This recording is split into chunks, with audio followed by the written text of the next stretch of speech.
من الشيطان الرجيم. بسم الله الرحمن الرحيم. ولقد جئناهم بكتاب فصلناه على علم هدى ورحمة لقوم يؤمنون. هل ينظرون إلا تأويله يوم يأتي تأويله يقول الذين نسوه من قبل قد جاءت رسل ربنا بالحق فهل لنا من شفعاء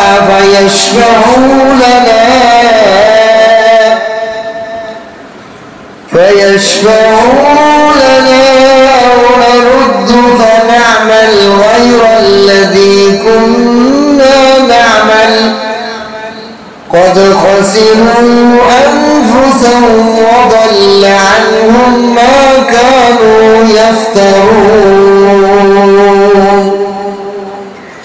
إن ربكم الله الذي خلق السماوات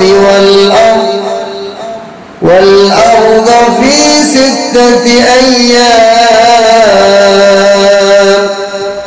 ثم استوى على العرش يغشي الليل النهار يطلبه حثيثا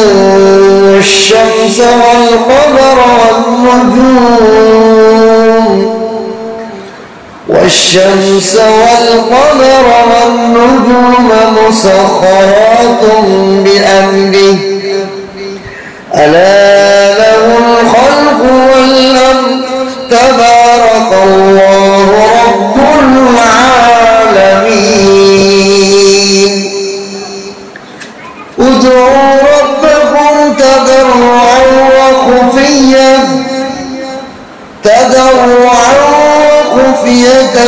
إنه لا يحب المعتدين.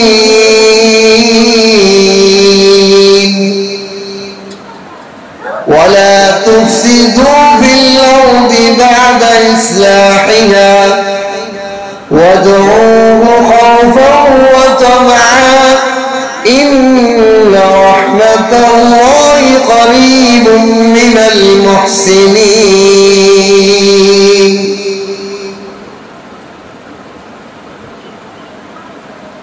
وهو الذي يرسل الرياح بشرا بين يدي رحمته حتى إذا أقلت سحابا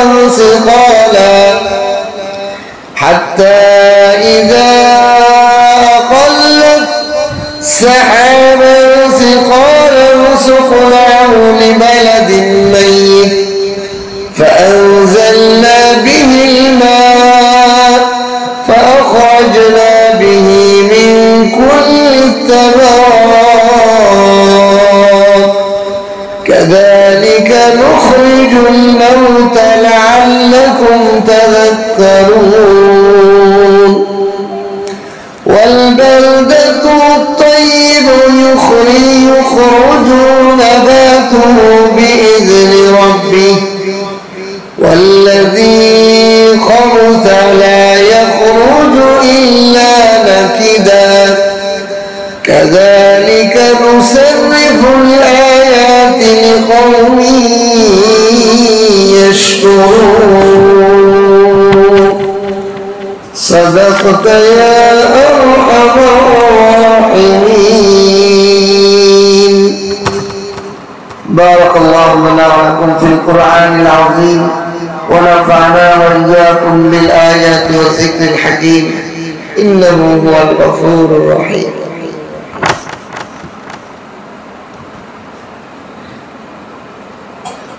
নড়াচড়া কথা বলা যাবে না, নড়াচড়া করা যাবে না, কথা বলা যাবে না।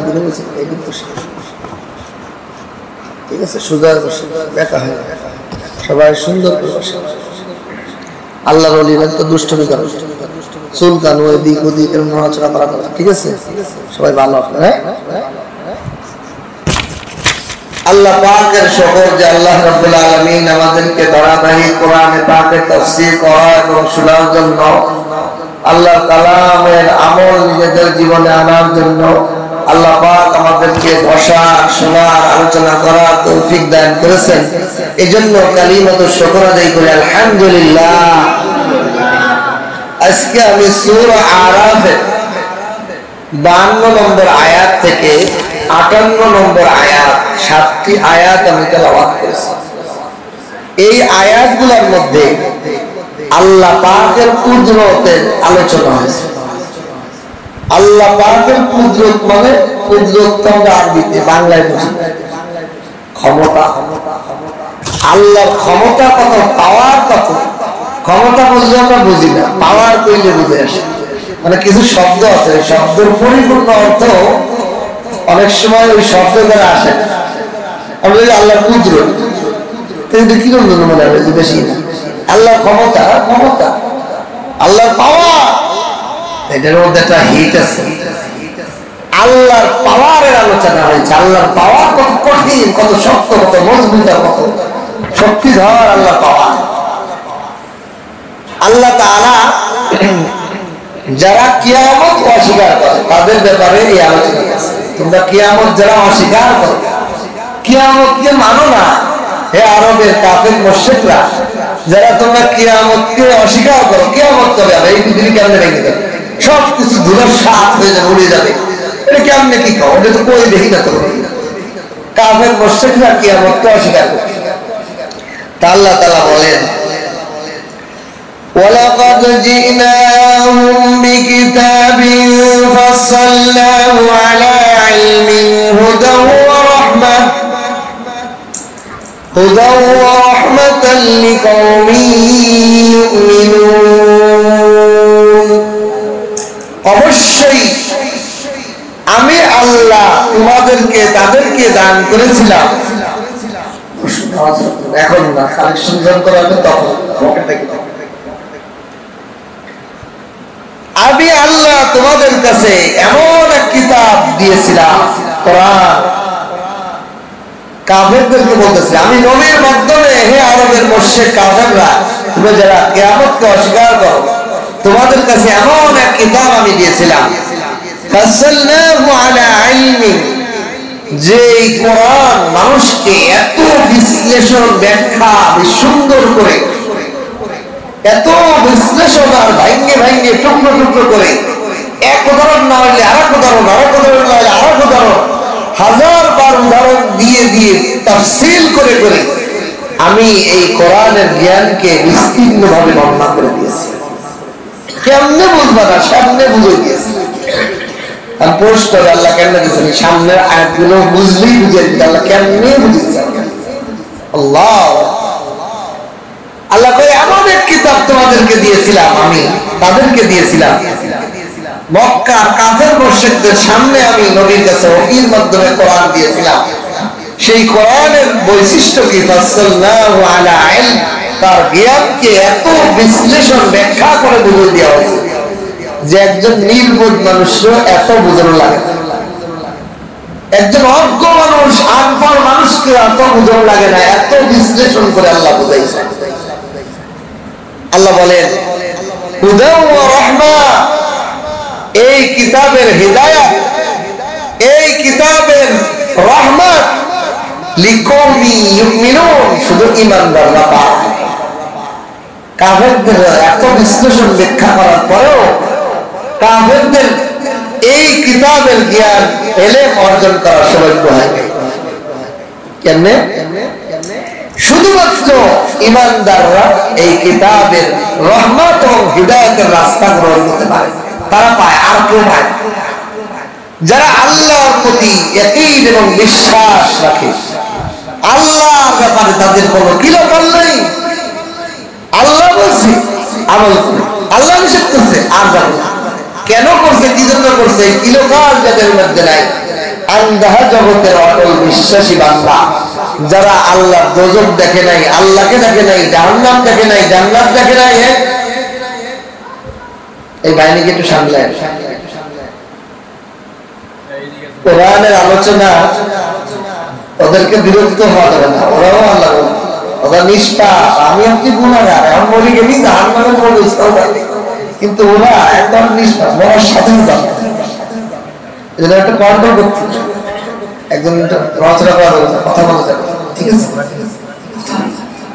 কথা বললে আল্লাহর এই কোরআনের এলে মাঝখানে আসতে বাধা আসে না, বাইরের বাধা লেগে, বুঝেছ কথা? আল্লাহ তাআলা বলেন এই হিদায়াত, এই কোরআনের রহমত, কোরআন যে রহমত, কোরআন যে হিদায়াত, মানুষকে আলো দেখায়, এই আলোটা ওই ব্যক্তিরা পাবে যারা জান্নাত দেখে নেয়, আল্লাহকে দেখে নেয়, দেখে আল্লাহর উপর বিশ্বাস। আমাদের পুরা মুসলমানটা কি দেখে না? আমরা তো আল্লাহ দেখছি, আমরা তো নবীরেও দেখি, আমরা তো জান্নাত দেখি নাই, জাহান্নাম দেখি নাই, কবরের আযাব দেখি নাই, বুলসিরাত দেখি নাই, মিজান দেখি নাই, তারপরেও কেমন বিশ্বাস করি? আমার মা আমাকে বলে দিয়েছে তোমার এই লোকটা তোমার বাবা, এ ব্যাপারে আমার আপনার কোনো সন্দেহ আছে? এমন ভাবে বিশ্বাস করি। আমার নবী বলছে, কোরআন বলছে, উলামা একরাম বলছে, আমরাও আল্লাহকে বিশ্বাস করি, ঠিক কিনা?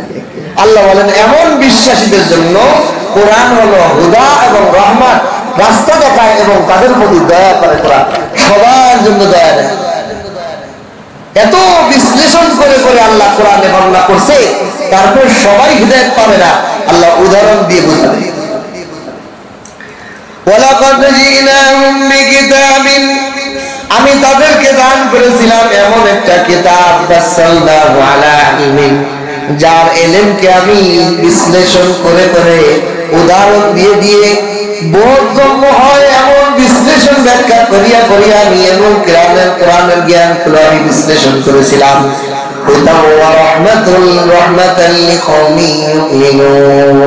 কিন্তু এই কোরআনের হিদায়াত, কোরআনের রহমত একমাত্র ঈমানদারদের নসিব হয়েছে। কপাল পোড়া কাফের মুশরিক আর কাফের মুশরিকদের দোসরদের নসিব হয় না। আল্লাহ আমাদেরকে বানাবে, ওদের দল পাবে। এরপর আল্লাহ বলেন হাল ইয়ানজুরুনা ইল্লা তা'বিলা, কাফেররা অপেক্ষা করে না, তবে অস্বীকার করে, ইন্তজার করে না, কিন্তু ইন্তজার করে ইল্লা তা'বিলাহু, কোরআনের এই ব্যাখ্যা, তাবিলের এই ব্যাখ্যার অপেক্ষা করে। কাফেররা তাবিলাহু মানে কোরআনের ব্যাখ্যার অপেক্ষা করে। কোরআনে যে বলছে আল্লাহর বিধিবিধান না মানলে তোমাদের জন্য কিয়ামত আসতেছে, ভয়াবহ কিয়ামত, আযাব আসতেছে, এই পৃথিবী ধ্বংস হয়ে যাবে, তোমাদেরকে আল্লাহর সাথে দাঁড়াইতে হবে, হিসাব দিতে হবে, কোরআনের এই ব্যাখ্যা তারা অপেক্ষা করে। কাফেরের সাথে দেখি কবে হয় কিয়ামত, কবে আল্লাহর সাথে দাঁড়ানো লাগে, তারা এই ব্যাপারে অপেক্ষায় রয়েছে কোরআনের ব্যাখ্যা। কোরআনের এই ব্যাখ্যা কিয়ামত যে হবে, এই কিয়ামতের অপেক্ষায় তারা থাকে। তারা অপেক্ষা করছে কবে কিয়ামত হবে, কবে আল্লাহ কোরআনের ব্যাখ্যা অনুযায়ী শেষ জামানায় কিয়ামত হবে, এটার ইন্তজার তারা করছে। ইয়াউমা ইয়াতি তাবিলাহু, যখন ওই তাবিলের দিনটা এসে পড়বে, কোরআনের ব্যাখ্যা অনুযায়ী কিয়ামত যখন সংঘটিত হয়ে যাবে, ইয়াকুলুল্লাযীনা নাসূহু মিন ক্বাবল قد جاءت رسل ربنا بالحق, যখন এই তাবিল অনুযায়ী কিয়ামত সামনে এসে পড়বে, তখন কাফের মুশরিকরা বলবে, ইয়াকুলুল্লাযীনা, ওই সমস্ত লোকরা বলতে থাকবে, নাসূহু মিন ক্বাবল, আমরা তো ইতিপূর্বে সেই ব্যাখ্যা ভুলে গেছি। হায়, আমরা তো এটাকে ভুল করেছিলাম, আমরা তো আলেম ওলামা রাসূলদের কথাকে ভুল বলছিলাম। বার্তাবাহকরা বলেছিল কিয়ামত আসতেছে, আল্লাহর সামনে যাওয়ার লাগবে, আমল করো, জিন্দেগিটা সাজাও, কিন্তু আমরা তো এটা অপেক্ষা করেছিলাম, আমরা এটাকে ভুলে গিয়েছি। ইতিপূর্বে যে কিয়ামত হবে এই কথাটা পুরো ভুলে গিয়েছিলাম। কদ জাআত রুসুলু রাব্বিনা বিল হক, আমাদের কাছে তো আল্লাহ, আমাদের রবের রাসূলরা সত্য বার্তা নিয়ে এসেছিল, প্রকাশ করেছে। করবে। হ্যাঁ, আমাদের কাছে তো আলেম ওলামা নবী রাসূল সবাই এসে বলেছিল কিয়ামত আসবে, আল্লাহর সামনে দাঁড়ানো লাগবে, তোমাদেরকে জীবিত করা হবে, তোমরা আবার মৃত্যু থেকে জীবিত হবা, আল্লাহর সামনে দাঁড়ানো লাগবে, আসরের ময়দান হবে। এগুলো তো বলেছিল, আমরা তো এগুলো তো ভুলে গেছিলাম, আমরা তো এটা স্মরণ করি নাই, এটা খরচ করি নাই, আমরা তো খেয়ালই করি নাই, এটাকে আমরা ভুল বলছিলাম। আজকে তো দেখি তারা যে সত্য কথাই আমাদেরকে নিয়ে এসেছিল, তারা তো আমাদের কাছে সত্য কথাই বলেছিল, এই কথাটা আল্লাহ পাক প্রকাশ করে।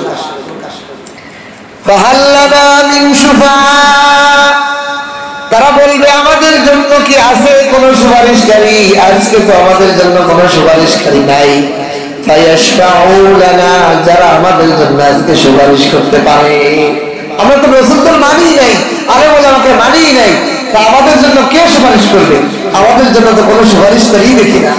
হায় আল্লাহ, দেখেন আল্লাহ পাক কোরআনে প্রশ্ন আউট করছে, কি করতেছে, কি হবে না হবে, জান্নাত জাহান্নাম হাসর কিয়ামত, কি করলে ভালো হবে কি করলে খারাপ হবে, সব আউট করছে।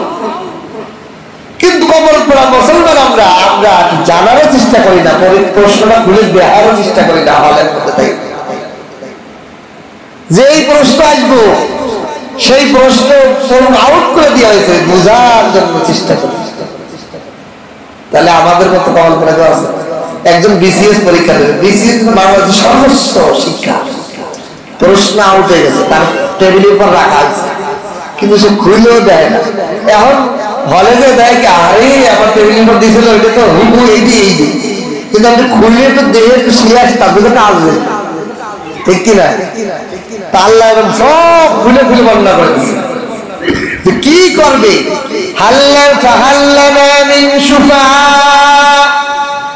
আমাদের জন্য কোন সুপারিশকারী আছে কি? যে আমাদের জন্য আজকে সুপারিশ করবে আল্লাহর কাছে। কিন্তু দুনিয়াতে তো আলেম ওলামা নবী রাসূলদের পথে অনুসরণ করি নাই, কে আমার জন্য সুপারিশ করবে? এই আফসোসে করতে থাকবে। এক নম্বর আফসোস, তিনটা আফসোস করবে। দুই নম্বরে আও নারুদ্দু ফানা'মাল গায়রাল্লাযী কুননা না'মাল, হায় যদি আমাদেরকে আবার ফিরিয়ে দেওয়া হতো, আমরা সেই আগের যা করতাম তার থেকে পরিবর্তন করে আমল করতাম। কাফেরই বলবে নারুদ্দু, আমাদেরকে কি ফিরিয়ে দেওয়া হবে? ফানা'মাল গায়রাল্লাযী, যা আমরা ইতিপূর্বে করেছি তার বিপরীত আমল করে আসতাম। দুনিয়াতে তো কুফরি করেছি, শিরকি করেছি, আলেম ওলামার কথা মানি নাই, কোরআন অনুযায়ী জীবন সাজাই নাই। হায় আজকে কি আমাদেরকে ফেরত দেওয়া হবে দুনিয়াতে? আবার দিলে আর তো চিন্তা করবো না। কি বলে? আমার তো মনে হয়, আপনাদের কি বলবো, আমাদেরকেও যদি আল্লাহ একবার জান্নাত দেয় আর ফিরে আনে, তো মসজিদের বাইরে এক সেকেন্ড পেশাব করার জন্য বলতে না। আল্লাহু আকবার।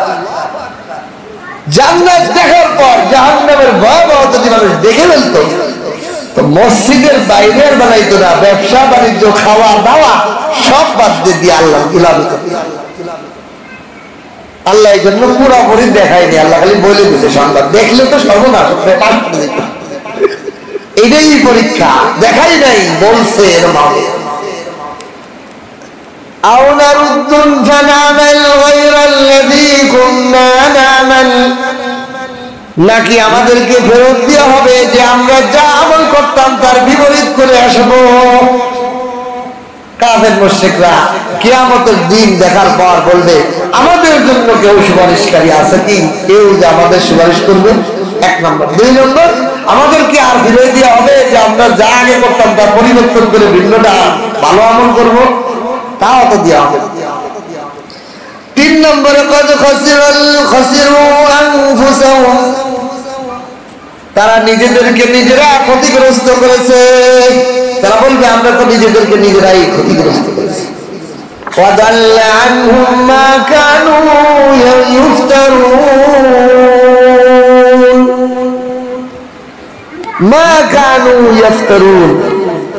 তারা বলবে আজ আমাদের থেকে অনুপস্থিত হয়ে গেছে, আমরা যে মিথ্যা রটাই বেড়াইতাম কোরআনের ব্যাপারে, আলেমরা হুজুররা কি পাইছে, খায় কাজ নাই, বসে বসে চিল্লা চিল্লি আর খায় কাজ পায় না, মোল্লারা খালি মসজিদে যায়। এদের আর কোনো কাজ নেই, এই কাজই পারে, জিকির করতে কুরুকুর করে মসজিদে বসে, তাই না?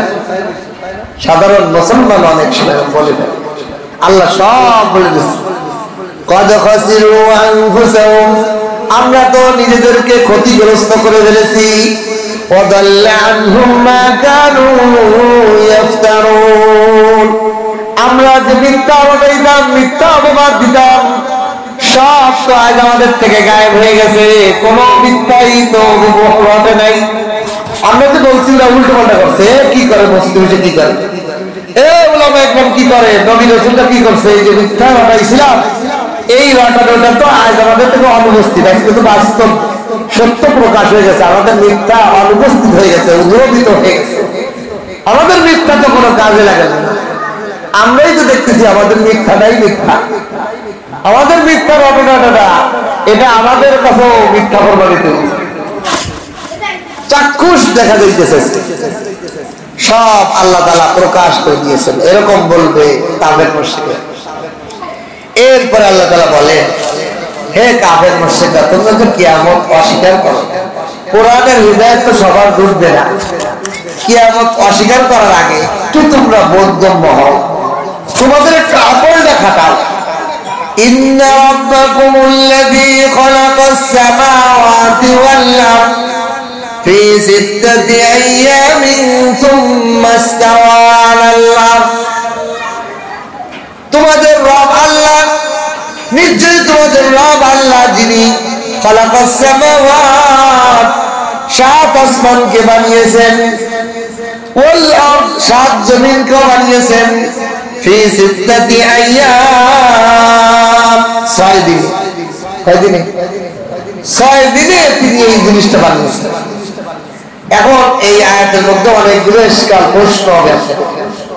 আল্লাহ তাআলা অন্য আয়াতে বলেন, ইন্নামা আমরুহু ইযা আরাদা শাইআন আইয়াকুলা লাহু কুন ফায়াকুন, সূরা ইয়াসিনের শেষে আছে। আল্লাহ বলেন, ইন্নামা আমরুহু ইযা আরাদা, যখন কোন আল্লাহ তাআলা কোন কাজ করার ইরাদা করেন, বলে কুন ফায়াকুন, সঙ্গে সঙ্গে সেটা হয়ে যায়। তা আল্লাহ তো 7 আসমান আর 7 জমিন বানাইতে কোন বললি হয়ে যায়, 6 দিন লাগালেন কেন? 6 দিন বা লাগালেন কেন 7 আসমান জমিন বানাইতে?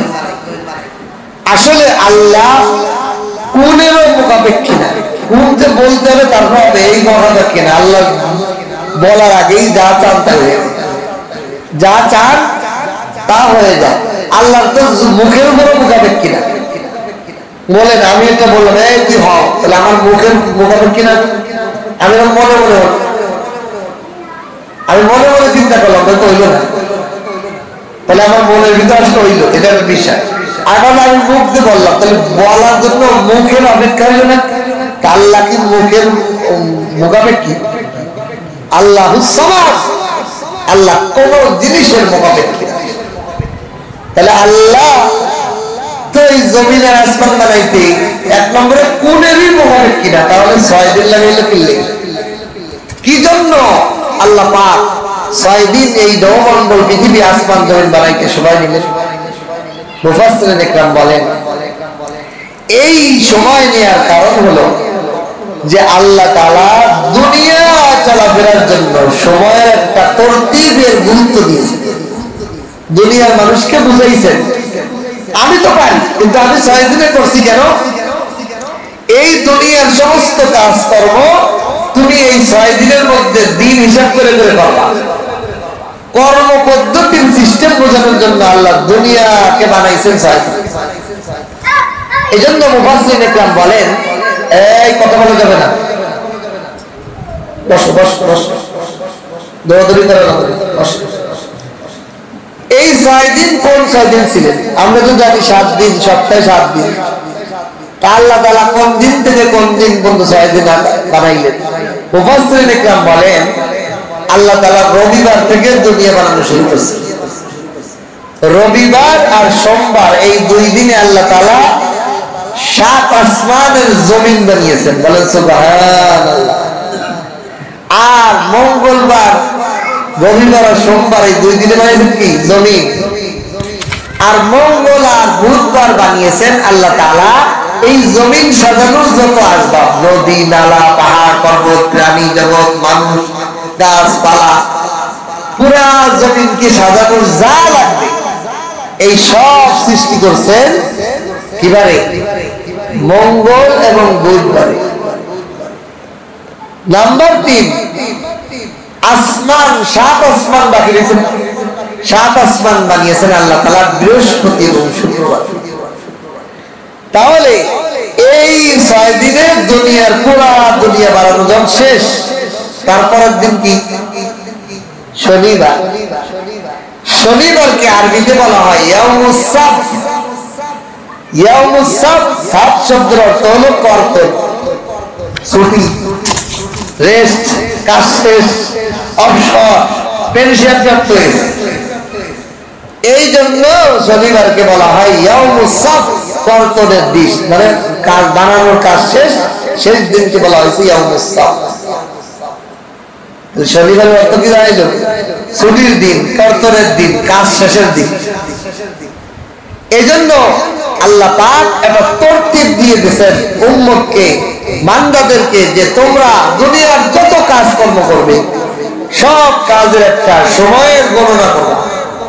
এই জন্য আল্লাহ এটা বোঝানোর জন্য, আল্লাহর জন্য না, আমাদের বোঝানোর জন্য আল্লাহ 6 দিনে পুরা কায়নাত সৃষ্টি করছে। এখন প্রশ্ন হলো, হুজুর এই যে 6 দিন কইলে, এই 6 দিন তো আগে হয়নি। আগে এই 6 দিনের মধ্যে তো চন্দ্র সূর্য বানাইছেন, তাহলে এর আগে দিনের গণনা কেমন ছিল? হয় কিনা? এই 6 দিনের আল্লাহ তো দুনিয়া বানাইলেন, দুনিয়া বানানোর আগে দিন রাতের কি হয়, আর দিনের বা গণনা কেমন? আর এই 6 দিন দ্বারা কোন 6 দিন উদ্দেশ্য? এই দুনিয়ার 6 দিন না অন্য কোন? 1 নম্বর প্রশ্ন উত্তর হলো যে আল্লাহ তাআলা এই দুনিয়ার চন্দ্র সূর্য সৃষ্টির আগে যে দিন বা গণনা ছিল কিনা এটা আল্লাহই ভালো জানে।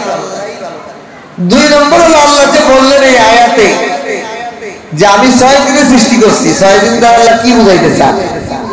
আল্লাহ তাআলা আমাদের দুনিয়ার নিজামের, দুনিয়ার পরিচালনা, দুনিয়ার সংসার জীবন, খাওয়া দাওয়া, অফিস ব্যবসা বাণিজ্য, এগুলোর একটা তরতিবের জন্য এই দুনিয়ার যে 6 দিন আছে এই 6 দিনকে বোঝানোর জন্যই আল্লাহ 6 দিনে কি করছেন?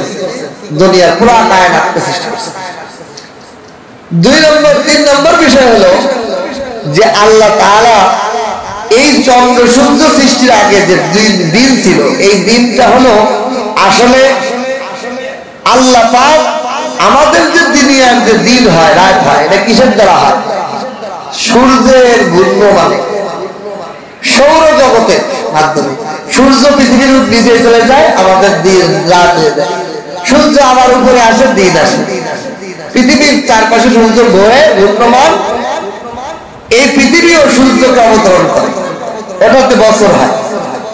আর পৃথিবীর নিজের আবর্তনে সূর্য থেকে ঘোরে, তো যেই পাশ সূর্যের দিকে থাকে সেই পাশ দিন, আর যেই পাশ বিপরীত দিকে থাকে রাত। আর পৃথিবীটা আমার সূর্যের প্রদক্ষিণ করে, এটা বছরে 365 দিন একবার প্রদক্ষিণ করে। এই যে ঘূর্ণমান, এটা তো সূর্য কেন্দ্রিক, কিন্তু আল্লাহর কাছে তো সূর্য কেন্দ্র না। জান্নাতেও কিভাবে দিন হবে? সূর্য দ্বারা দিন হবে না, ওখানে আল্লাহ তাআলা কুদরতি ভাবে দিন বেঁধে হবে। সুবহান। দেখেন আমাদের সমাজে, আমাদের দেশে এমন হয়েছে না রাত ও দিন হয়ে যায়, কি লাইটিং এর মাধ্যমে। দুনিয়ার মানুষও যদি লাইটিং করে এমন করে এলায় পুরো দিন, দিনের মধ্যে খেলাধুলার জন্য মাঠকে আলোকিত করে, বিভিন্ন স্টেডিয়ামে বড় বড় যে খেলার আয়োজন করা হয়, রাতের 12টার সময় খেলা হচ্ছে, কি অন্ধকার না? কিন্তু মাঠ কি অন্ধকার থাকে? বরং দিনের আলো থেকে বেশি আলো দিয়ে, ঠিক কিনা? এই যে আল্লাহ পাক বোঝার যে তুমি সূর্য কেন্দ্রিক বিষয়ের মধ্যে তোমার জেহেন আটকে রয়েছে, এই জন্য তোমার দিন মনে হচ্ছে এরকম। জান্নাতে আল্লাহ কোনো সূর্যই থাকবে না, তারপর দিন থাকবে। আল্লাহ তাআলা কুদরতি ভাবে ঘটাই। এখন আল্লাহ তাআলা বলেন আমি এই বিশ্ব কায়নাত, আসমান এবং জমিন যা কিছু আছে সব কিছু যে আল্লাহ রাব্বুল আলামিন এগুলো সৃষ্টি করছেন, তিনি যদি এই সব সৃষ্টি করতে পারেন তাহলে এক সেকেন্ডে এটা ভাঙিয়ে ফেলতে পারেন না? যিনি বানানোওয়ালা তিনি এক সেকেন্ডে ভাঙতেও পারেন। যারা কিয়ামতকে অস্বীকার করো তাদের জন্য দিক নির্দেশনা রয়েছে। ফি সিত্তাতি আইয়াম, 6 দিনে আমি এই বিশ্ব কায়নাত আসমান এবং জমিনকে আমি সৃষ্টি করেছি। সুম্মা ইস্তাওয়া আলাল আরশ, এরপর আমি আরশে সমাসীন হয়েছি। আরশ হলো সিংহাসন। এখন আল্লাহ তাআলা সিংহাসনে যে বলছেন, এই তর্জমা যদি আমি করি আপনাদের মাথায় আসে তাহলে সিংহাসন আল্লাহ থেকে বড় হলো দেন আমি চেয়ারে বসি, চেয়ার কি আমার সাথে বড় না আমি চেয়ারের ভিতরে ঢুকলে ছোট হয়ে গেলাম? চেয়ার আমার থেকে বড় হওয়া লাগে বলে না? এইটার ব্যাপারে সাহাবায়ে কেরাম, সমস্ত ফুকাহায়ে কেরাম, সমস্ত মাযহাবের ইমামরা বলেন ইস্তাওয়া আলাল আরশ, এ ব্যাপারে কোনো ব্যাখ্যা বলা যাবে না। আল্লাহ আরশে সমাসীন হয়েছে। কিভাবে হয়েছে, তার হাইয়তটা কেমন, তার সুরতটা কেমন, এটা আমাদের ব্রেনে ধরবে। তবে একটা সহজ নমুনা আপনাদের দিলে বলবে। আমার এক উস্তাদ সুন্দর করে বুঝাইছে ইস্তাওয়া আলাল আরশ, আল্লাহ আরশে সমাসীন হয়েছে। এর অর্থটা বোঝানোর জন্য উনি একটা উদাহরণ দিয়ে বুঝাইছে। দেখেন সূর্য আছে না, এই পৃথিবী থেকে 13 লক্ষ গুণ বড়। তাহলে এই পৃথিবীতে কি সূর্য আসা সম্ভব? পৃথিবীতে তো আসা সম্ভবই কল্পনা করা যায় না। 13 লক্ষ গুণ বড়, এত বড় সূর্য। এখন আসেন, একজন যদি বাটির মধ্যে পানি নিয়ে হাতে দিয়ে দাঁড়ায়, অথবা একটা আয়না নিয়ে হাতের মধ্যে দাঁড়ায়, বাইরের থেকে এরকম আলো মানে আমাদের এই সূর্যের আলো মানে না, তাহলে ওর পৃথিবী তো কত বড়।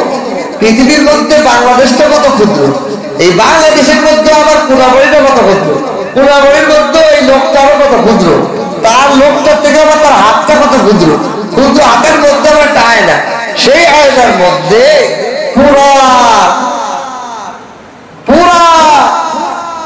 এত বড় সূর্য, পৃথিবী থেকে 13 লক্ষ গুণ বড় সূর্যটা তার হাতের মধ্যে আসলো কেমনে? আসলো কেমনে? আসলে আসাটি সম্ভব? এখন যদি কেউ বলে সূর্য আমার হাতের আঙ্গুলের মধ্যে, সূর্য আমার হাতের আঙ্গুলের মধ্যে, হাতের মুঠোর মধ্যে এসে গেছে, এই যে আয়না ধরে মারতেছে সূর্য এসে গেছে হাতের মধ্যে, আসলে এই অর্থটি ঠিক? তার হাতের মধ্যে আসছে না সূর্যের প্রতিচ্ছবি আসছে? সূর্য কোনদিন আসা পৃথিবীতেই সম্ভব না। কোনাবাড়ি তো দূরের কথা, বাংলাদেশ তো দূরের কথা, আর মানুষের হাত তো দূরের কথা, সম্ভব না। তো এইরকম সূর্য যেমন বড়, এত কোটি কোটিতে পৃথিবী থেকে 13 লক্ষ গুণ বড় হওয়ার পরেও সেই সূর্যের প্রতিচ্ছবি যদি হাতের মুঠোর মধ্যে আসা যেরকম সম্ভব, প্রতিচ্ছবি, কিন্তু মূল সূর্য আসা সম্ভব না।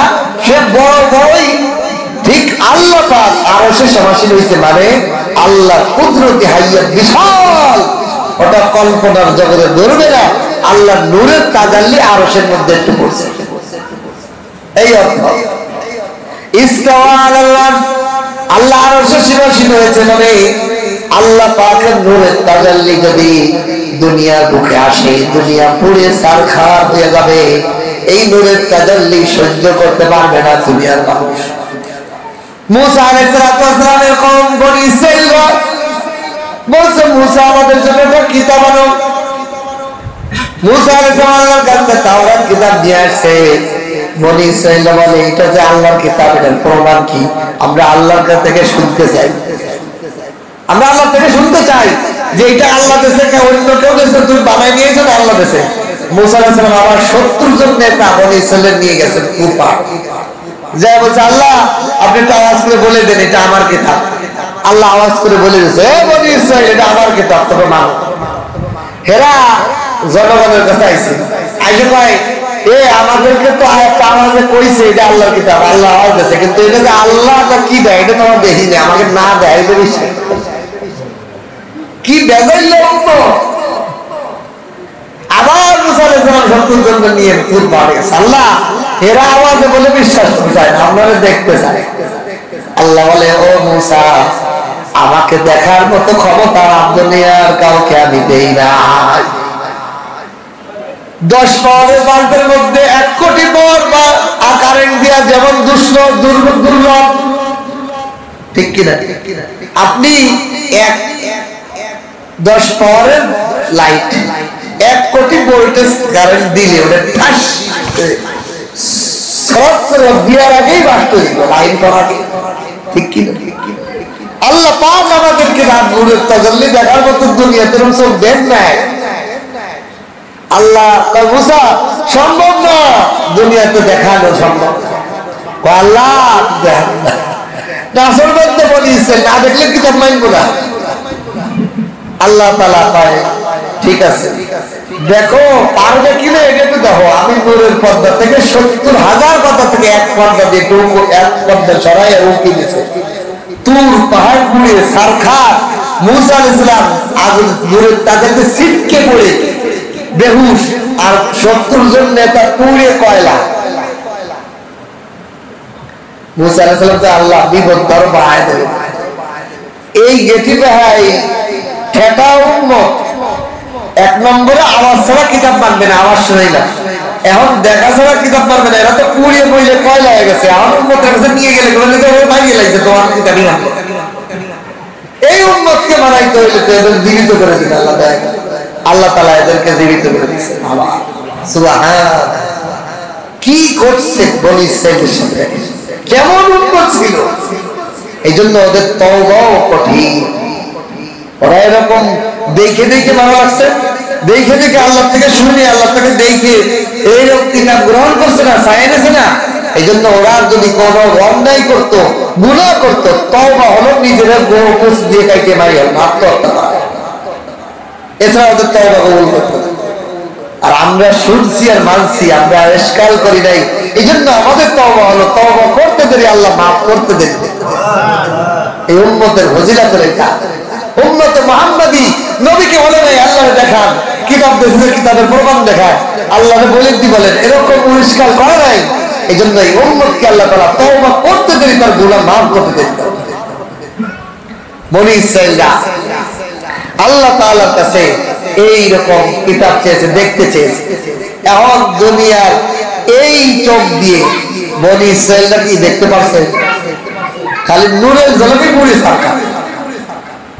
এই জন্য আল্লাহ পাকের এই নূর তাজাল্লি ইস্তাওয়া আলাল আরশ, এই জমিনের মধ্যে যদি ডাইরেক্ট আসে তাহলে দুনিয়ার কোন জিনিস সব পুরো সারখার হয়ে যাবে। এই জন্য আল্লাহ তাআলা একটা সেট নিয়েছে। কি দিয়েছেন? একটা জালি দিয়েছেন, জালি সেট, যে যার মধ্যে ছেয়ে আসবে, যতটুকু দরকার পাওয়ার ততটুকু দেখবো। হয় না এরকম? সহজ উদাহরণ দেয় আমাদের কাছে, আমাদের মোবাইলের চার্জার ডাইরেক্ট কারেন্ট দিলে হবে। এই জন্য কি করা হয়, চার্জার গুলো একটা পাওয়ার থাকে না, পাওয়ার কন্ট্রোলিং থাকে, যে পুরো কারেন্ট যদি ঢোকে তাহলে মোবাইল বাস্ট হয়ে যায়। এই জন্য যদি এরকম হইতো তাহলে আমাদের চার্জার কিনা লাগতো না, চার্জার কোম্পানি লাগতো না, কত মানুষের রিজিক বন্ধ দিত। যদি মোবাইল কোম্পানি এরকম বানাইতো, খালি দুটো তার দিয়ে লাগাই দিয়ে ব্রেন হিসেবে লাগাই দিলেই চার্জ হয়ে যায়। কিন্তু এমন পাওয়ার এই মোবাইলে নিতে সম্ভব না। এই জন্য বিভিন্ন কোম্পানি এটা কি অ্যাডাপ্টার দিয়ে দিয়েছে, সেই অ্যাডাপ্টারের মধ্যে কারেন্টটা এসে যতটুকু প্রয়োজন আমার মোবাইলের ক্ষমতা আছে ততটুকু, তার বেশি ঢোকে না, তার বেশি পাওয়ার মোবাইলে ঢোকায়। আল্লাহ তাআলা আরশ বানিয়েছেন এই দুনিয়া, আল্লাহ পাকের কুদরতি তাজাল্লি, যাতে দুনিয়াতে ডাইরেক্ট না আসে। উম্মত গুনাহগার মানুষ গুলো পুড়ে সারখার হয়ে যায় দুনিয়ার মানুষ গাছপালা। এই জন্য আল্লাহ আরশ দিয়েছেন, আল্লাহ তাজাল্লি এখানে পড়ে, ওখান থেকে যতটুকু দরকার সেটা আসে। বলেন সুবহানাল্লাহ। ইস্তাওয়া আলাল আরশ, আল্লাহ আরশের সমাসীন হয়েছে। এইটুকু বিশ্বাস করা, এইটুকু ঈমান আনা। কেমনে হয়েছেন আল্লাহই ভালো জানেন, বাকি একটু ব্যাখ্যা আমরা করলাম। কিন্তু আসল বিষয় হলো আল্লাহ কেমনে হয়েছে, আল্লাহর আকৃতি কেমন, আল্লাহ কেমনে ওর ভিতর হাইয়তটা কেমন, তার সুরতটা কেমন, এটা আমাদের জানা নাই। না জানা অবস্থায় এটা বিশ্বাস। ইস্তাওয়া আলাল আরশ ইউগশিল লাইলা ওয়ান নাহার, আল্লাহ তাআলা রাতকে দিন দ্বারা ডেকে ফেলেন। ইয়াতলুবুহু হাসীসাও, এবং সে তার অন্ধকারকে তলব করিয়া নেয়। রাতকে দিন দ্বারা রাতকে দিনের দিন, দিনকে রাতের দ্বারা ডেকে ফেলেন, তার দ্বারা অন্ধকার আচ্ছাদিত করে রেখে টানে নিয়ে আসেন। আল্লাহ তাআলা এই যে দিন এবং রাতের আবর্তন করছে, দিন হঠাৎ করে রাত এর ডাইকে ফেলে, রাত দিনটা জন্য কেমন যেন রাতকে তলব করে টাইনে নিয়েছে, আবার রাত কেমন যেন দিন ফেলে টাইনে নিয়ে আসে সূর্য ওঠে না।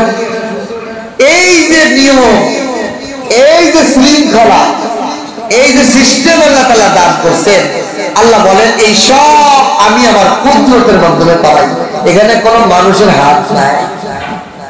আমি আল্লাহর কুদরত দেখো, ইউশিল লাইলান লিলাইলান নাহার, রাতকে আমি দিনের দিকে দ্রুত পৌঁছে দিই, দিনের দিকে পৌঁছে দিই, দিনকে রাতের দিকে পৌঁছে দিই, একটা আরেকটাকে তলব করতে থাকে। কেমন একটা একটা রাত আছে, রাত এসে দিনকে নেয়, দিন এসে রাতকে নেয়। والشمس والقمر والنجوم مسخرات بأمره, চন্দ্র সূর্য তারকারাজি এগুলো সব আমি আল্লাহর নির্দেশে আনুগত্য করে, কেউ টুলতো চলে না। দুনিয়ার একজন ইঞ্জিনিয়ার একটা গাড়ি বানিয়েছে, একটা মেশিন বানিয়েছে, ওই মেশিন ক্ষয় হয়, ওই মেশিনের ত্রুটি দেখা যায়, ওই মেশিনের মধ্যে কত ধরনের প্রবলেম দেখা যায়, কিন্তু আল্লাহ পাক যে সূর্য বানিয়েছেন এই পর্যন্ত কোনদিন মেকারের কাছে নিয়ে লাগছে? আল্লাহ আল্লাহ পাক কুদরত দেখো না। ও দুনিয়ার মানুষ, দুনিয়ার মধ্যে চলাফেরা, সূর্যের আলো ভোগ করো, চাঁদের আলো ভোগ করো, চলাফেরা দেখো, কিন্তু একটু ভাবো না এই মেশিনটা কে বানাইলো, যে কোনদিন মেকারের কাছে নিয়ে গেছে 3 দিন, একটা মোটরসাইকেল নিয়ে গেলে সাথে বেকার পায় হুজুর 1 সপ্তাহ লাগবে, 2000 টাকা 1 সপ্তাহ আমার আইটি আইতে চলতে, ঠিক কিনা? 1 সপ্তাহ আমার গাড়ি নিয়ে অন্য গাড়িতে চলতে হয়, আমার গাড়ি আর চালাইতে পারি না, আমার মেশিন আর চালাইতে পারি না, মেকারের কাছে পড়ে রয়েছে। ওই আল্লাহ সূর্য তো 1 দিনের জন্য, 2 মাসের জন্য, 3 মাসের জন্য রিপ্লাইনে দিছে, আর দুনিয়া অন্ধকার হয়েছে, এরকম তো দেখি না। আল্লাহ আল্লাহ বলে ওয়াশ-শামসু ওয়াল-কমার ওয়ান-নুজুম, চন্দ্র সূর্য তারকারাজি মুসাখখারাতুম বিআমরি, আমি আল্লাহর আদেশে আনুগত্যশীল। তারা কখনো অনুগত্য করে না, তারা কখনো বিদ্রোহ করে না। আলা লাহুল খালকু আল্লাহ, যে আল্লাহ সব কিছু বানাইলেন, তাহলে যিনি বানানো যার আদেশে তার। আলা লাহুল খালকু আল্লাহ, অবশ্যই অবশ্যই খবরদার, লাহু আল্লাহ তাআলার জন্য, আল খালক এই সব সৃষ্টি করা আল্লাহর দায়িত্ব, যেমন ওয়াল আমরু আদেশ করার, হুকুম দেওয়ার দায়িত্ব কার? আল্লাহ। তাহলে এই যে দুনিয়ার কায়নাত, দুনিয়া পৃথিবী সৃষ্টি জগৎ সব কিছু যিনি সৃষ্টি করলেন, তাহলে আদেশও কার হয়? তার হবে, তার হুকুম অনুযায়ী দুনিয়ার সব কিছু চলে এবং তারা ওইভাবেই চলে। মজার বিষয় হলো দেখেন, আল্লাহ তাআলা আমাদের খেদমতে আসমান জমিন, তারকারাজি, মেঘমালা, গাছপালা, তরু লতা, মাটি সব আমাদের আনুগত্যের জন্য বানিয়েছে, আর আমাদেরকে আল্লাহর আনুগত্যের জন্য বানিয়েছে। ওমা খালাকতুল জিন্না ওয়াল ইনসা ইল্লা লিয়াবুদুন, আমি মানুষ এবং জিনকে আমি আমার একমাত্র আমি আল্লাহর ইবাদত করার জন্য বানিয়েছি। এখন দেখেন পেশটা হয়েছে, মুফাসসিরুল ইকরাম লেখেন, মানুষ যখন আল্লাহর আনুগত্য ছেড়ে দেয়, তখন আল্লাহ পাকের মাখলুকগুলো মানুষের আনুগত্য করা ছেড়ে দেয়। আগে নদী বড় মাছ থাকতো, নদী এখন এই পরিমাণ মাছ দেয় না। আগে খেত ভরা ফসল পাওয়া যাইত, বরকত হইত, এখন হয় না। এখন অনেক শ্রম দেওয়া লাগে, অনেক মেহনত করা লাগে, অনেক টাকা ভেতরে নিজে খরচ করা লাগে। আগে এমন লাগতো না, ধান ছিটেই দিলেই ধান হয়ে যাইত, পানির খরচ লাগতো না, তেলের খরচ লাগতো না, সারের খরচ লাগতো না, কিসের তেল লাগতো না, কোনো জিনিস করা লাগতো না, ধান ফেলাইতো, একটু ধান হইয়া থাকতো। কেন এত লাগে? জমিন বাজার, জমিন করো না পারবেন বান্দা, তুমি 5 ওয়াক্ত আল্লাহর নামাজ পড়ো না, আল্লাহর হুকুম মানো না, তুমি যদি না করো আমি আল্লাহর, ওই আল্লাহর গোলাম, আমি তোমার হুকুম মানো না। এই জন্য দুনিয়ার সব আসবাব চন্দ্র সেইভাবে আলো দেয় না, ফল মিঠা হয় না। এখন সূর্য ওইভাবে আলো দেয় না, মিঠা রৌদ্র দেয় না, কড়া রৌদ্র, ফসল জ্বলিয়ে যায়।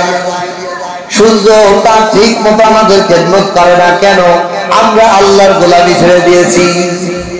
জমিন, মাটি, গাছপালা সব বেজার। এখন দেয়, আপনি বলতে পারেন হুজুর এখন আগে হয়তো এক খাইতে এইবার দাম, এখন এত কম দাম। আচ্ছা, আপনি আগের তুলনা করতেছেন? আগে তো 7 লাখ টাকা, 3 লাখ টাকা, সেচ দিয়ে 5 লাখ টাকা, 10 লাখ টাকা। এখন কি পরিমাণ টাকা যায় আপনি গড়ে মিলে এসে দেন, আগের থেকে কম হইতেছে। এখন এক ফাঁকি জমিতে যদি 40 মণ ধান হয়, তো 40 মণ ধান বানাইতে 30 মণ ধানের খরচ হয়, তাহলে দাঁড়াইলো কত? 10 মণ। আর আগে আপনার কোনো খরচ ছাড়াই 20 মণ হইত। তাহলে লাভ কোনটা? আগেরটা। কেন?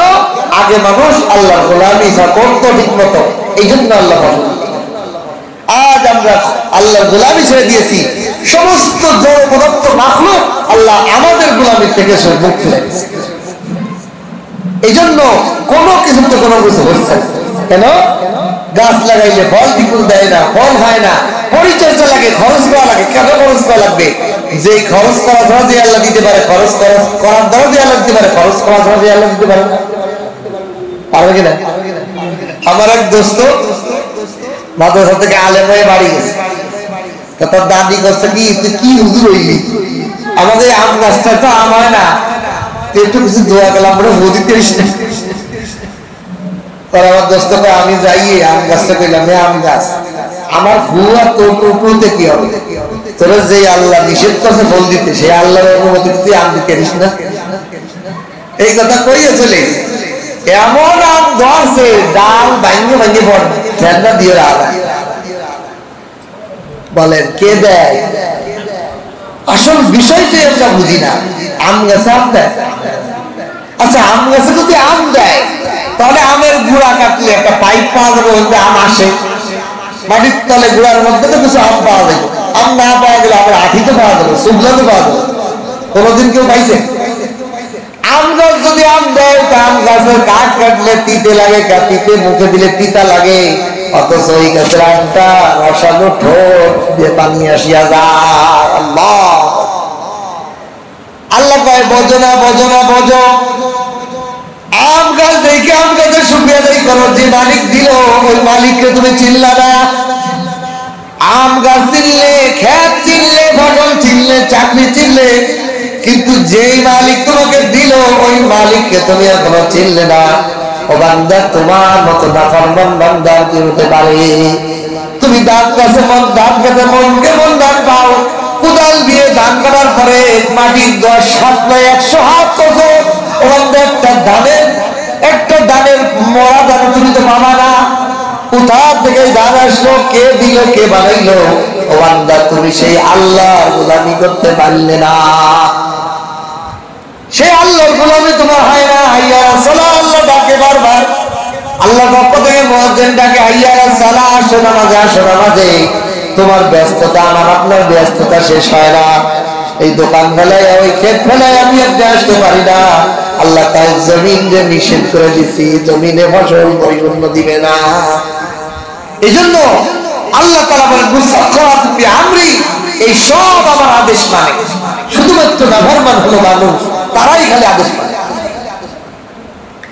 আলা লাহুল খালকু ওয়াল আমর, সুতরাং সৃষ্টি সব আল্লাহর, আদেশও সব আল্লাহর। তাবারাকাল্লাহু রাব্বুল আলামিন, তাবারাকাল্লাহু রাব্বুল আলামিন। আল্লাহ পাক কত বরকতময়, মহিমায়, মহামহিমায় জগতের প্রতিপালক আল্লাহ রাব্বুল আলামিন। তিনারই তো সমস্ত আদেশ, সমস্ত সৃষ্টির কুদরত তার হাতে। এখন আল্লাহ তাআলা বলেন, দেখো এই সব আমি বানাইছি, আমার কথা চলে, আমার কুদরত, আমার ক্ষমতা, সব কিছু আমার। তাহলে এই সব জগৎ, সব কিছু গাছপালা, গছলতা, তরুলতা, পাহাড় পর্বত, মাটি কাটি সব আমি বানাই। আমি তো চাইলে এই জমিনকে পাথর করে দিতে পারতাম, তাহলে তোমরা এখানে কি করতে পারতে না? গাছ স্মরণ করতে পারতে না, ধান চাষ করতে পারতে না। আমি চাইলে এই জমিনকে পানি দেয়া সাগর বানাই দিতাম, তাহলে তোমরা চাষ করে খেতে। আমি এমন একটা মুআফিক জমিন বানাই দিছি, তোমরা যাই ইচ্ছা রোপণ করে খাও। ও বান্দা, একবার ওই মালিকের কথা ছিল। এই জন্য ওই মালিককে ডাকো, যে মালিক এই সব কিছু বানাইছেন, সব জিনিসপত্র তার হুকুম অনুযায়ী চলে, তার অনুগত্য অনুযায়ী চলে। ও বান্দা, তাহলে উদউ রাব্বাকুম খাতাদাররাও ওয়া খুফিয়া, সুতরাং তুমি তোমার রবকে ডাকো বিনয় হয়ে, নম্র হয়ে, ভদ্র হয়ে, অনুশোচনা নিয়ে, বিনয় অহংকার নয়, বিনয়ের সাথে। খুফিয়া, গোপনে গোপনে মালিককে ডাকো, গোপনে গোপনে ডাকো। এখানে আল্লাহ তাআলা একটা জিনিস বুঝাইছে যে সব সৃষ্টি জগতের ক্ষমতা, আদেশ, সৃষ্টির আদেশ সব আল্লাহ। তাহলে বান্দার উচিত সর্ব বিষয়ের সাহায্য চাওয়া কার কাছে? আল্লাহর কাছে। আল্লাহ ছাড়া কারোর কাছে না চাওয়া। তবে চাওয়া কিভাবে? দুইটা গুণ থাকতে হবে। একটা হলো বিনয়ের সাথে, আল্লাহ আল্লাহ তুমি দেও, আল্লাহ তুমি দেও, আল্লাহর আদেশ করা যাবে। আল্লাহর বিনয়ের সাথে, অনুনয়, ফকির, ভিখারির প্রতি থাকতে হবে। দুই নম্বর হলো খুফিয়া, গোপনে, নির্জনে, নির্জনে যে আল্লাহর কাছে চাওয়া। তাহলে এটা দোয়া কবুলের একটা মাধ্যম। ইন্নাহু লা ইউহিব্বুল মু'তাদিন। তিন নম্বর বিষয় হলো আল্লাহ সীমালঙ্ঘনকে ভালোবাসেন না। অর্থাৎ যারা আল্লাহ পাকের হুকুমকে অবাধ্য হয়, তাদের দোয়া আল্লাহ তো কবুল হয় না। যেমন হারাম খায়, হালাল খাইতে চায় না, হারাম খায়, হারাম ভাবে তার লেনদেন, কামাই, রোজগার সব হারাম। তাহলে আল্লাহ তাআলা এই হারাম সম্পদ ব্যক্তির ডাকে সাড়া দেন। ওয়ালা তুফসিদু ফিল আরদ ওয়ালা তুফসিদু ফিল আরদি বা'দা ইসলাহিহা। আল্লাহ বলেন জমিনের মধ্যে ফাসাদ সৃষ্টি করো না, বা'দা ইসলাহিহা, তাকে সংশোধন করার পরে। জমিনের মধ্যে দাঙ্গা হাঙ্গামা, ফাসাদ সৃষ্টি করার অর্থ কি? দেখেন, ইসলাহ আর ফাসাদ এটা দুইটা বিপরীতমুখী শব্দ। যেমন দিন রাত, ভালো মন্দ, গরম ঠান্ডা, বিপরীতমুখী শব্দ না? এই বিপরীতমুখী শব্দ দেখেন আরবি ভাষার মধ্যে একটা মজার জিনিস আছে, এক শব্দে দুই বিপরীত জিনিস বোঝায়। এটা একমাত্র আরবিতে ছাড়া আর কোনো ভাষায় নাই। কোনো ভাষায় নাই যে একটা শব্দ এর বিপরীত দুটো জিনিস বোঝায়। আপনি এমন একটা শব্দ ব্যবহার করবেন যেটা রাতও বোঝাবে, দিনও বোঝাবে, এরকম আছে নাই? আল্লাহ তাআলা আরবি ভাষার মধ্যে রাখছে। যেমন বায়ু, বাই মানে ক্রয় বিক্রয়। বাই মানে কি? ক্রয় বিক্রয়, দুটো অর্থ এই বাইয়ের মধ্যে আল্লাহ তাআলা রাখছে।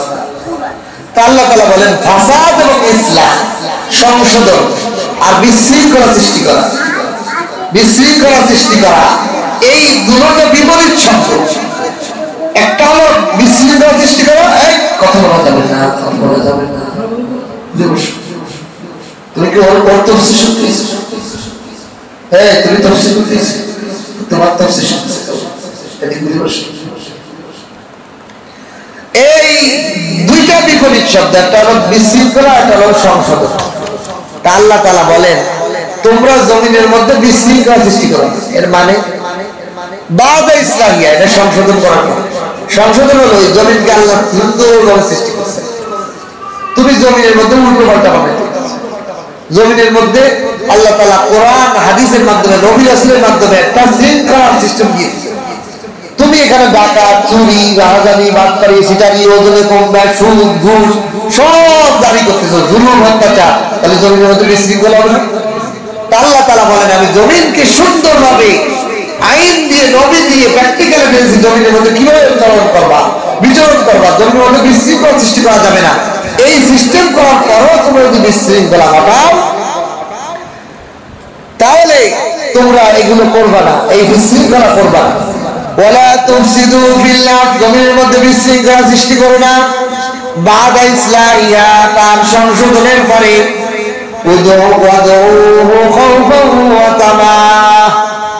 বরং আল্লাহর কাছে দোয়া করো, যে জিনিস চাও সেটা ভয় এবং আশা নিয়ে চাও।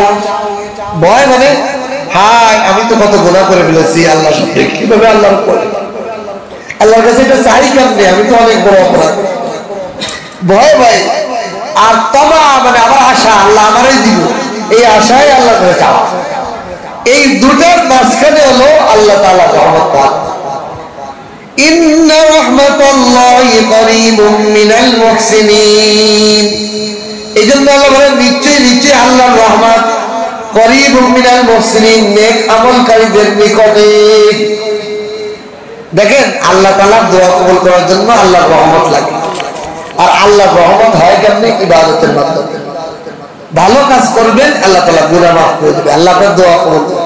এই জন্য প্রতিটা নেক আমল, সেটা তেলাওয়াত হোক, জিকির হোক, দোয়া হোক, ওটা আমল করার পর পরে দোয়া করলে দোয়া করবেন। সুবহানাল্লাহ।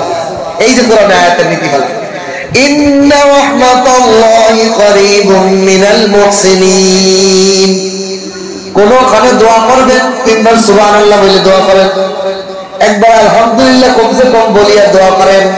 একটা ভালো কাজ করছেন এরপরে দোয়া করলে আল্লাহ দোয়া কবুল করে। কেন? আল্লাহ বলেন নিশ্চয়ই আল্লাহর রহমত নিকটবর্তী ভালো আমল করেন। এই জন্য এই নীতিমালার বিপরীত দিক কি? যে ঘুষ খাইছে, যে হারাম খাইছে, সে চিল্লে যদি কাবারের মধ্যে বসিয়া কিয়ামত পর্যন্ত চিল্লায় আল্লাহর কাছে কান্নাকাটি করে দোয়া করে, আল্লাহ তার দোয়া কবুল করেন না। হালাল খাইয়ে একবার সুবহানাল্লাহ বলে আল্লাহ বলে ডাক দিলে আল্লাহ ডাকে সাড়া দেন। এটা হলো আল্লাহ পাকের কোরআনের নীতিমালা। হালাল খেয়ে যদি একবার আমল করতে করে আল্লাহকে ডাক দেন, আল্লাহ ডাকে জবাব দেন। আর হারাম খেয়ে যদি কিয়ামত পর্যন্ত ডাকেন, তাহাজ্জুদ করে ডাকেন, আল্লাহ ডাকে সাড়া দিবে না।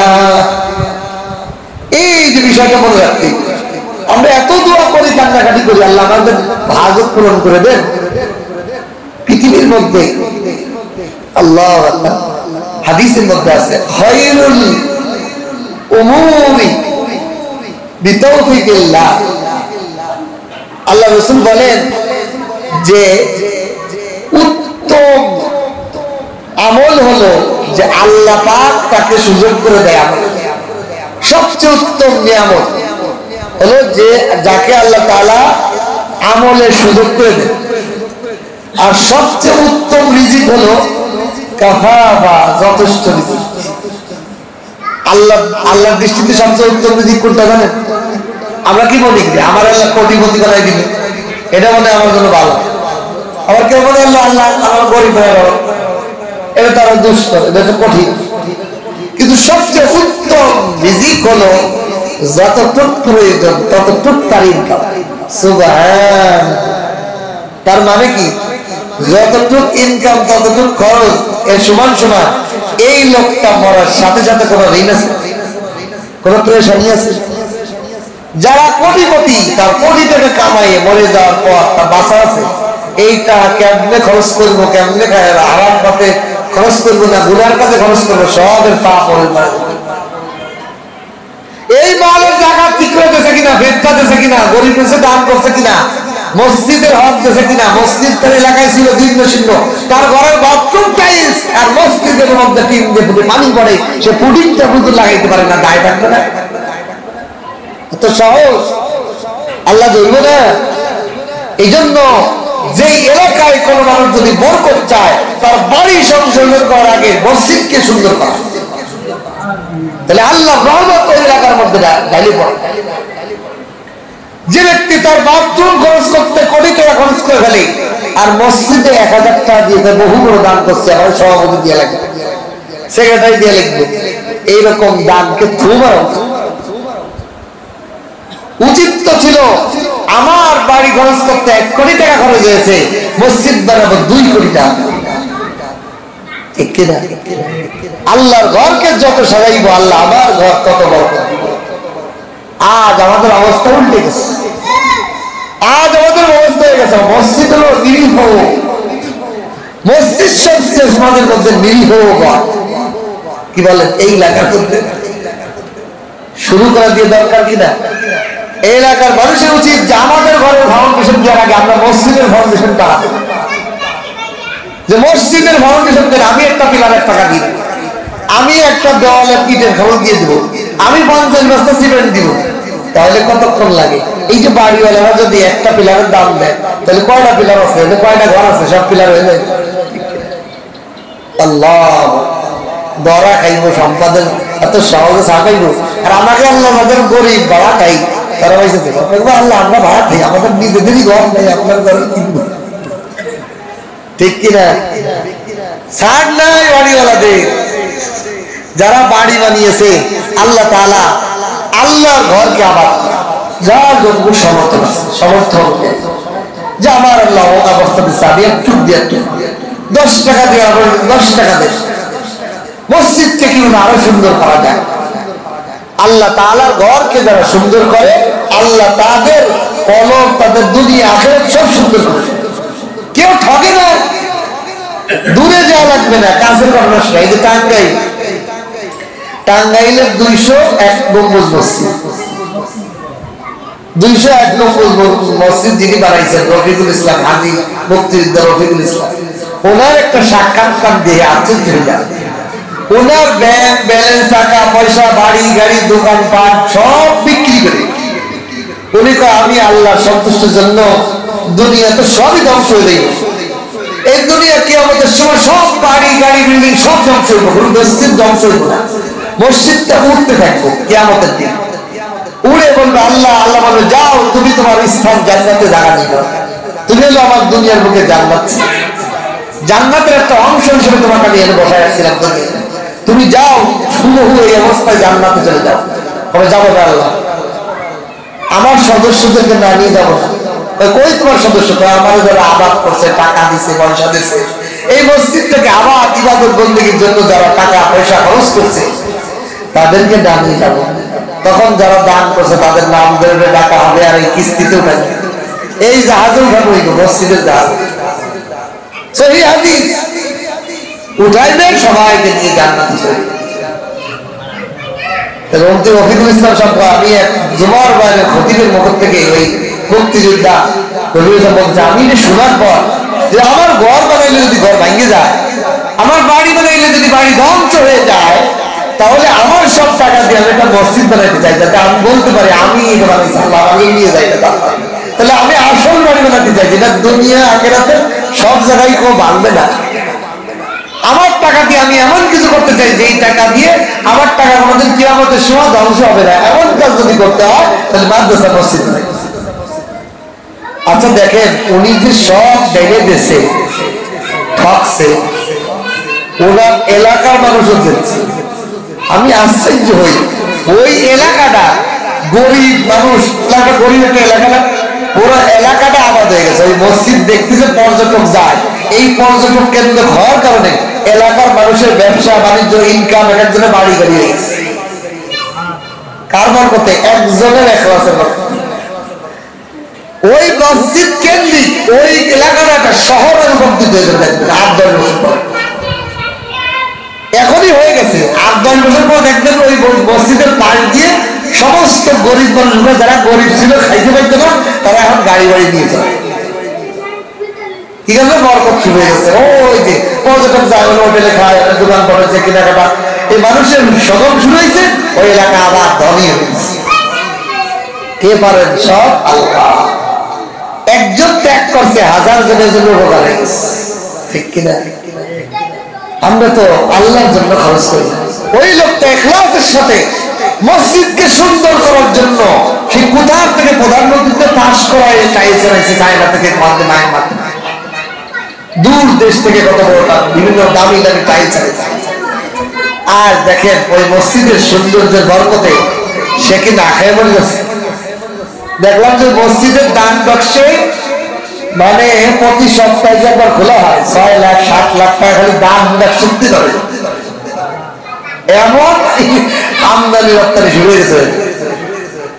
আল্লাহ, আল্লাহর ঘর সাজানো আমরা তো বুঝি না যে মালিক আমাদের দেয়, সে মালিককে খুশি না করে যে আসবাবে পাগল হয়ে গেছে।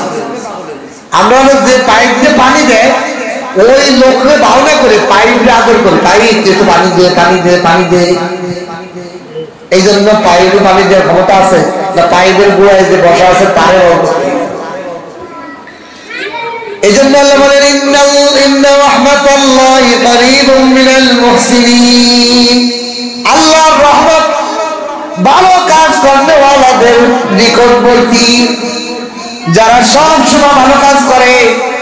দিনের মধ্যে একবার হিসাব করবেন, আজকে দিনে আমি কোনো ভালো কাজ করছি কিনা, আজকে দিনের মধ্যে আমার একটা টাকা দান আছে কিনা, আজকে দিনের মধ্যে আমার কোন নেক আমল আছে কিনা। রাতের বেলা মাথায় বাড়ি দিয়ে দুশ্চিন্তা করবেন, আমি কেমন বান্দা হইলাম, আল্লাহর জন্য আজকে সারাদিন কি করছি।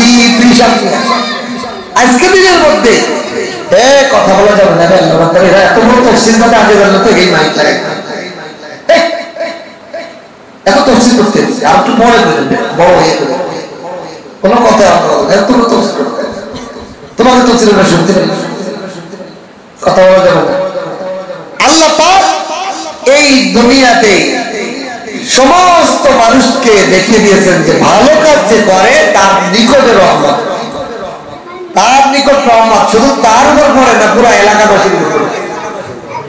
একজন ভালো কর্মওয়ালা আমলের বরকতে পুরো এলাকাবাসী দিয়েছে। আল্লাহ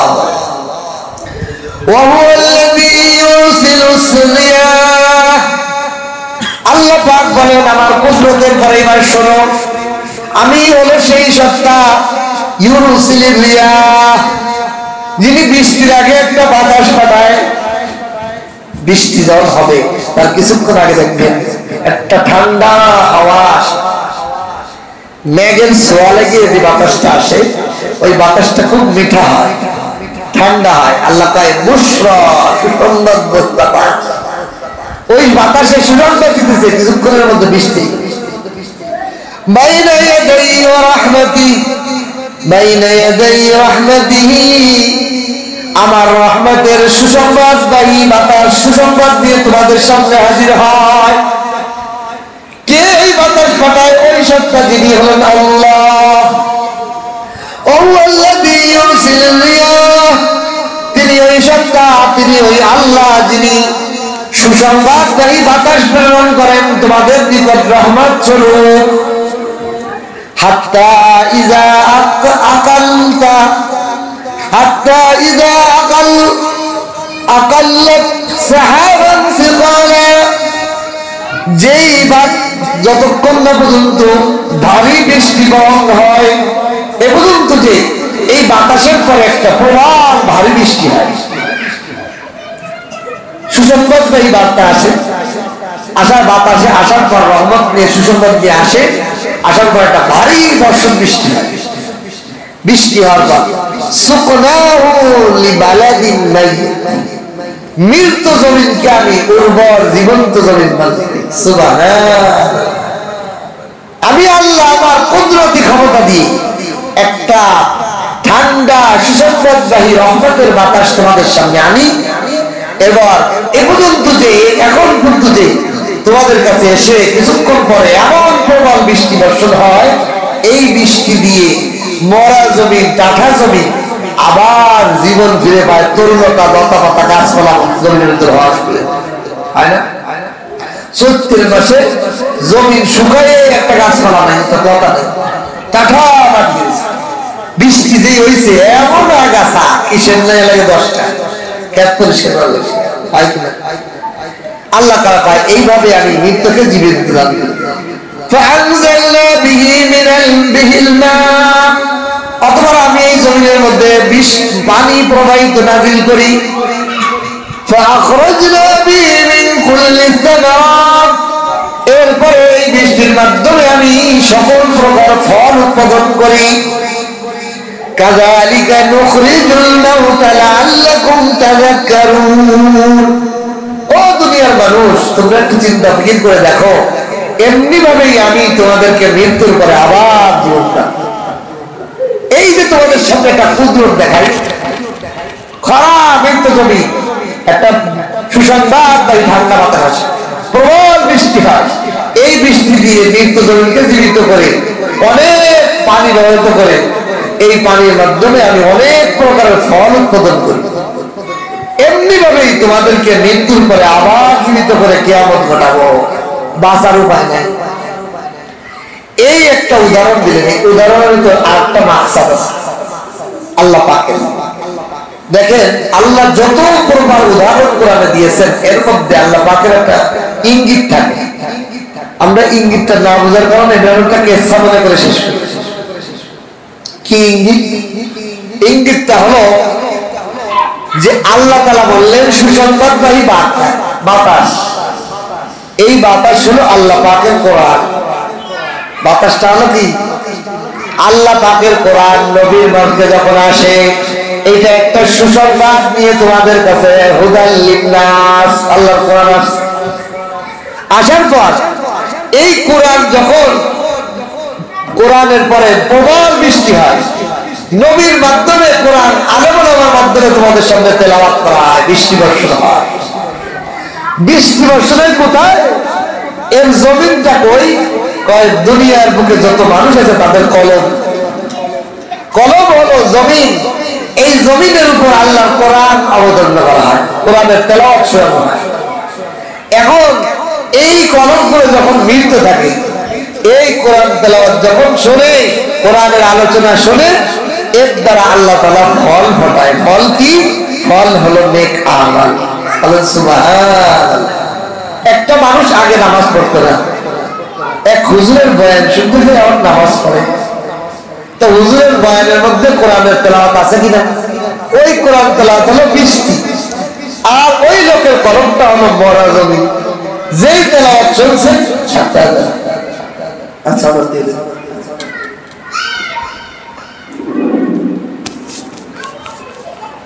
আল্লাহু আকবার।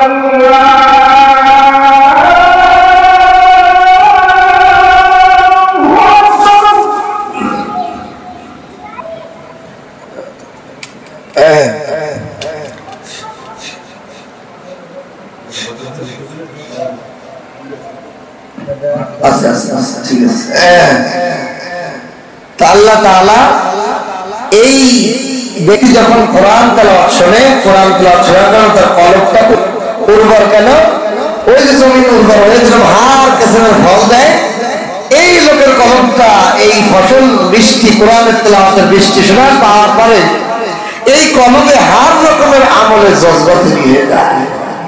পর ওই লোকের প্রকাশ পায়, সে নফল রোজা রাখে, ফরজ নামাজ পড়ে, ফরজ রোজা রাখে, নফল রোজা রাখে, নফল নামাজ পড়ে, তাহাজ্জুদ পড়ে, ইশরাক পড়ে, আওয়াবিন পড়ে। এত প্রকারের ফল বেরোচ্ছে কি কারণে? ওই জমিনে কোরআনের আয়াত নবীর বৃষ্টি। আল্লাহ উদাহরণ দিয়ে বুঝাইছে, কাযালিকা নুখরিজুল মাউতা লাআল্লাকুম তাযাক্কারুন। এমনি ভাবেই আমি কিয়ামতের দিন তোমাদেরকে মাটি থেকে আবার জীবিত করব।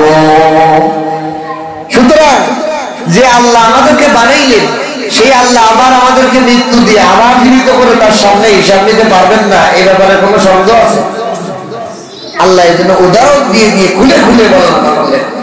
দেখো, আসমান বানাইলাম আমি, জমিন, তারকা, সূর্য, নদী সব বানাইলাম, এবং আমার আদেশে সে চলে, কোনো বিশৃঙ্খলা হয় না। আবার আমি বৃষ্টি দিয়ে এই জমির মধ্যে হাজার রকমের ফসল ফলাই, হাজার রকমের ফল ফলাই, আবার এগুলো মাটিতে মিশে যায়, আবার জমির একটা ফসল ফলাই। এই যে বারে বারে তোমার চোখের সামনে এত ঘটাইতেছি, জীবন দিচ্ছি, বাঁধতেছি, আম গাছ হইলো, মরলো, আবার লাগাইলো, আবার ফুললো, আবার পড়লো, আবার ফুলাইলো, দাঁত হইলো, আবার কাটলে শেষ হয়ে গেল, খড়কুট হয়ে গেল, আবার জমিতে ধান লাগাইলে, আবার ধান হইলো, আবার মন যেমন ধান হইলো। এই যে এত কুদরত তোমার সামনে দেখায়, তুমি এরপরও কিভাবে আমি আল্লাহর কুদরত কিয়ামতকে অস্বীকার করো?